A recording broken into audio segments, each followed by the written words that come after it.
যে বিপ্লবী যে লক্ষ্য থাকে, সেই লক্ষ্য একমাত্র বিপ্লবীরাই সাধন করতে পারে।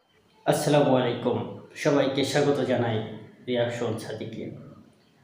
বাংলাদেশে এখন বর্তমানে ১ নম্বর ট্রেন্ডিংয়ে রয়েছে যে ভিডিওটি, সেটি হচ্ছেন মেজর ডালিম এবং সাংবাদিক ইলিয়াস হোসেনের গতকালের কথোপকথনটি।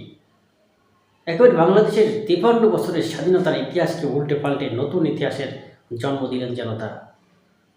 সারা বিশ্ববাসী নয়, শুধু বাঙালি নয়, সারা বিশ্ববাসী একসঙ্গে এই ইউটিউব ভিডিওতে বা অন্যান্য যে সকল প্ল্যাটফর্ম রয়েছে সবগুলোতে দেখেছি একসঙ্গে।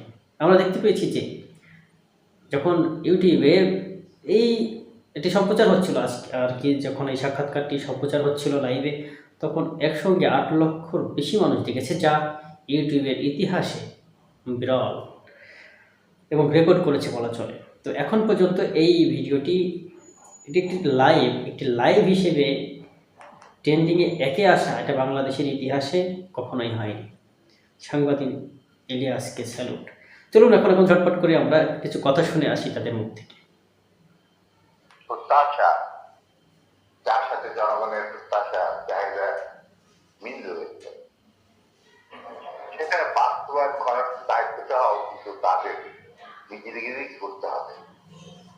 তাদের দায়িত্ব অন্য কোনো মানুষ এসে করে দেবে না। সে যত বড় স্কলারই হোক,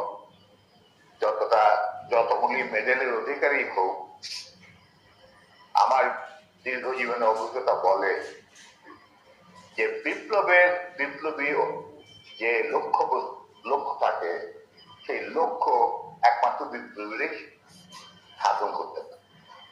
একদম সঠিক বলেছেন। বিপ্লবের যে লক্ষ্য উদ্দেশ্য থাকে সেগুলো একমাত্র বিপ্লবীরাই ধারণ করতে পারে।